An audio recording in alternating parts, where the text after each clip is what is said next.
हम उस तस्वीर से करना चाहते हैं जो हजारों सवालों से भरी हुई है। और ये तस्वीर उस गरीब टैक्सी ड्राइवर की है जिसकी आज सुबह दिल्ली के इंदिरा गांधी इंटरनेशनल एयरपोर्ट पर बेरहमी से हत्या कर दी गई। हत्या जिस हथियार से हुई उस हथियार का नाम है इंफ्रास्ट्रक्चर, और जिसने ये हत्या की है उसका नाम है बेईमानी। इस तस्वीर को एक बार आप जरा देखिए। ये एक टैक्सी है जो उसी छत के नीचे खड़ी हुई थी एयरपोर्ट के, जो छत बारिश की वजह से नीचे गिर गई, और इसमें जो गरीब लाचार टैक्सी ड्राइवर बैठा है उसे बचने का मौका भी नहीं मिला। सब कुछ सेकंडों में हो गया। आप देख सकते हैं वो अपनी गाड़ी में फंसा ही रह गया। और ये तस्वीर आज पूरे देश ने देखी है। आप इसे भूलिएगा नहीं, क्योंकि हमारे देश के लोगों की वैसे भी याददाश्त बड़ी कम होती है, कमजोर होती है, लेकिन यह तस्वीर याद रखने वाली है। जिस बेईमानी से दिल्ली के अंतर्राष्ट्रीय हवाई अड्डे की छत का निर्माण हुआ था, आज वो छत बारिश और तूफान के दौरान एक झटके में ढह गई। कुछ घंटों की बारिश को बर्दाश्त नहीं कर पाई और इस छत के गिरने से एक ऐसे व्यक्ति की मौत हुई जो ये सोच रहा था कि ये छत उसे आंधी, तूफान और बारिश से बचा लेगी। जब हम किसी ऐसे भवन में बैठे होते हैं, किसी ऐसी छत के नीचे होते हैं जो हमारी सरकार ने बनाई है, तो इस विश्वास के साथ वहां खड़े होते हैं कि ये छत हमें बचा लेगी। लेकिन आज इस छत ने धोखा दे दिया। ये छत बेईमानी के बोझ से इतनी कमजोर हो चुकी थी कि इसने इस गरीब टैक्सी ड्राइवर की जान ले ली, और हर बार की तरह हत्या का एक और मामला लापरवाही का मामला बन गया, और हर किसी ने यह मान लिया कि यह एक दुखद, दुर्भाग्यपूर्ण दुर्घटना है जो लापरवाही से हुई है। लेकिन यह झूठ है, यह गलत है। सच्चाई यह है कि यह दुर्घटना नहीं बल्कि एक मर्डर है, और यह मर्डर उस इंफ्रास्ट्रक्चर के हथियार से हुआ है जिसमें बेईमानी का सीमेंट लगा था। और इसीलिए हम चाहते हैं कि आज पूरा देश इन तस्वीरों को हमेशा याद रखे और इन तस्वीरों को कभी ना भूल पाए। सोचिए, यह भारत का इतना बड़ा अंतर्राष्ट्रीय एयरपोर्ट है, शायद सबसे बड़ा अंतर्राष्ट्रीय एयरपोर्ट है भारत का, जिसकी छत कुछ घंटे की बारिश भी झेल नहीं पाई और इसके कारण एक गरीब टैक्सी ड्राइवर की जान चली गई। लेकिन इससे भी ज्यादा दुख की बात यह है कि हमारे देश के नेता इस घटना पर राजनीति कर रहे हैं और इसका दोष एक दूसरे पर डाल रहे हैं। अब यह दोष कांग्रेस का है या बीजेपी का है। बीजेपी कहती है कांग्रेस का दोष है, कांग्रेस कहती है बीजेपी का दोष है। सब आंकड़ेबाजी कर रहे हैं, सब पुराने तिथियां निकाल रहे हैं, पुरानी घटनाओं का ब्यौरा निकाल रहे हैं, ताकि यह बताया जा सके कि भाई इसमें मेरा दोष नहीं है, इसमें तो उनका दोष है। लेकिन इससे जनता का क्या फायदा? इससे क्या उस व्यक्ति की जान लौट आएगी जो व्यक्ति इसमें मारा गया? कांग्रेस का आरोप है कि इस एयरपोर्ट के जिस टर्मिनल की छत गिरने से दुर्घटना हुई, उस टर्मिनल का उद्घाटन इसी साल मार्च के महीने में खुद प्रधानमंत्री मोदी ने किया था, और इसीलिए इस दुर्घटना का सारा दोष प्रधानमंत्री मोदी और उनकी सरकार का है। उधर मोदी सरकार का कहना है कि जिस छत के गिरने से यह हादसा हुआ, वो छत वर्ष 2008 और 9 में उस समय बनाई गई थी जब देश में यूपीए की सरकार थी और प्रधानमंत्री थे डॉक्टर मनमोहन सिंह। और यह बात सही है। यह बात भी सही है कि इस घटना का संबंध उस निर्माण कार्य से नहीं है जिसका उद्घाटन इसी साल प्रधानमंत्री मोदी ने किया था। लेकिन किसी न किसी ने तो इसका उद्घाटन किया ही होगा।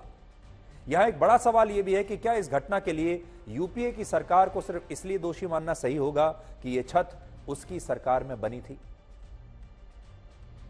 क्योंकि यूपीए की सरकार तो 2014 में चली गई थी। 2014 से लेकर 2024 तक तो मोदी सरकार थी। इस सरकार की यह जिम्मेदारी नहीं थी कि वो छत जिसने भी बनाई हो, या तो उस छत का, उस बिल्डिंग का सेफ्टी ऑडिट कराते, और अगर यह पाया गया कि यह कमजोर है बिल्डिंग, इस बिल्डिंग में बेईमानी हुई है, इसमें लापरवाही हुई है, तो उसे ठीक कराया जा सकता था। पूरे 10 साल का समय था। इसलिए आज हम अपने नेताओं को तो यह कहना चाहेंगे कि कम से कम ऐसे मुद्दों पर राजनीति ना करें।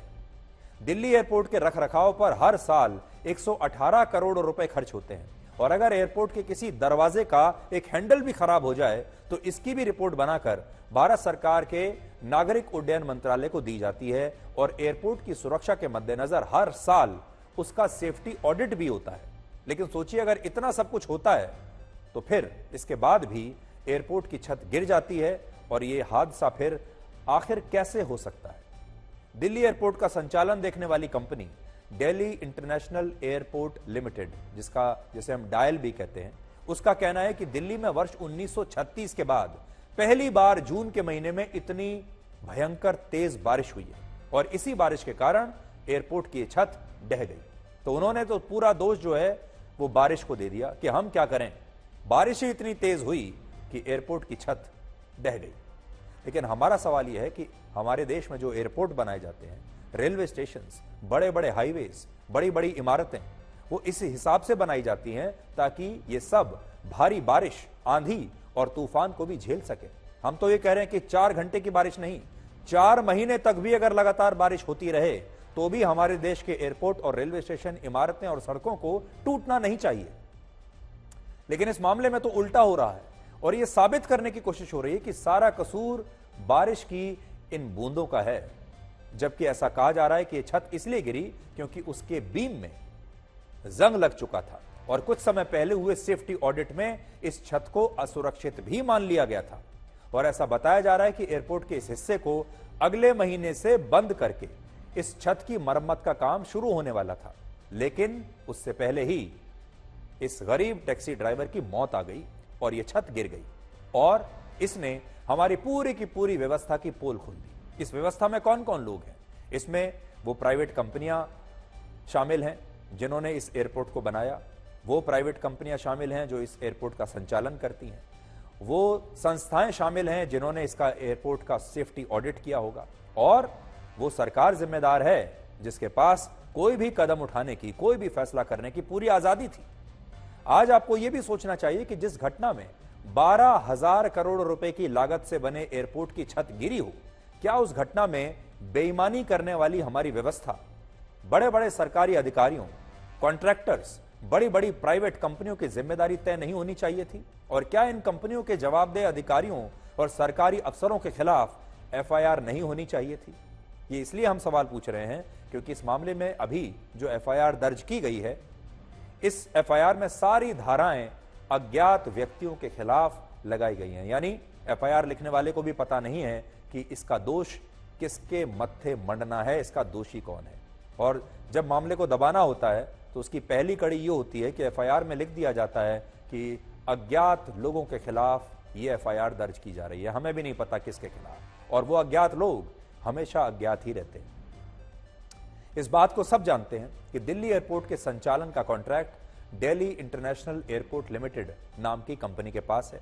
इस कंपनी में सबसे ज्यादा 64% हिस्सेदारी जीएमआर ग्रुप की है, 26% हिस्सेदारी एयरपोर्ट्स अथॉरिटी ऑफ इंडिया की है यानी भारत सरकार की है, और 10% हिस्सेदारी जर्मनी की एक कंपनी की है। और पिछले साल इन कंपनियों और भारत सरकार को इस एयरपोर्ट से आप जानते हैं कितनी कमाई हुई थी?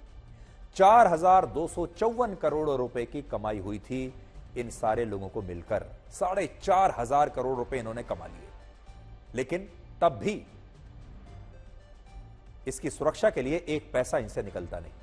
सोचिए, जिस एयरपोर्ट से ये कंपनियां 4,500 करोड़ रुपए से ज्यादा कमा रही हैं, क्या उस एयरपोर्ट की छत गिरने के लिए सिर्फ बारिश की बूंदें जिम्मेदार हो सकती हैं, या फिर यहां बेईमानी की बारिश का नाम देकर सारे दाग धोने की कोशिश हो रही है?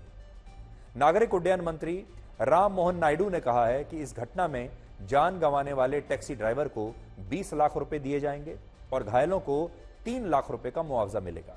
लेकिन बड़ा सवाल यह है कि क्या इस मुआवजे से सिस्टम में बेईमानी की जो लीकेज हो रही है वो बंद हो पाएगी?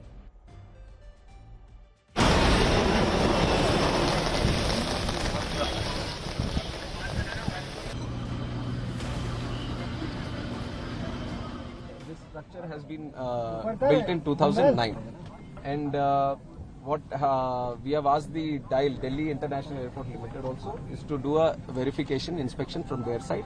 But we are not just leaving it up to themselves. The ministry, from the ministry, we have DGCA also, which underlooks the safety aspect. So they will also be supervisioning this inspection, and they will also give us a report. And from our ministry side, I can assure you that this is taken as a very serious incident also, not just in this airport, but across the country. Any airports that are with similar structures, we will have to go through them all again.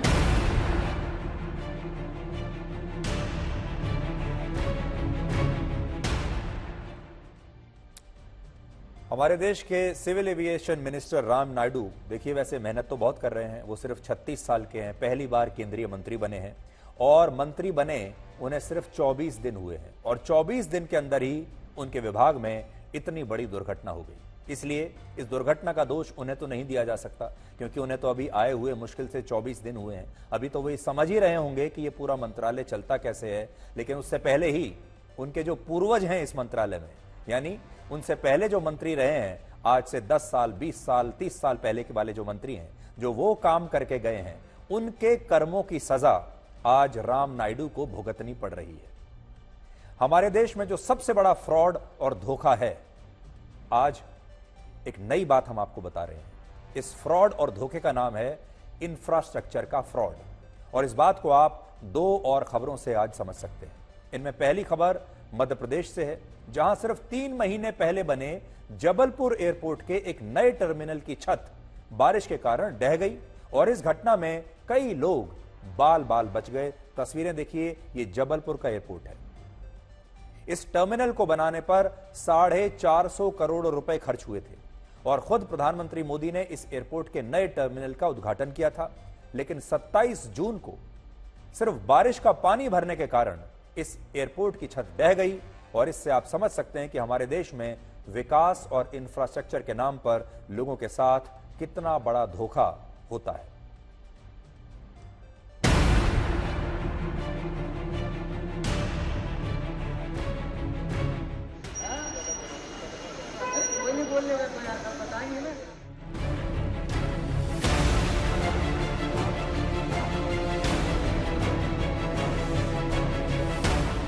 अरे उसको क्या बोलना बेचारे को,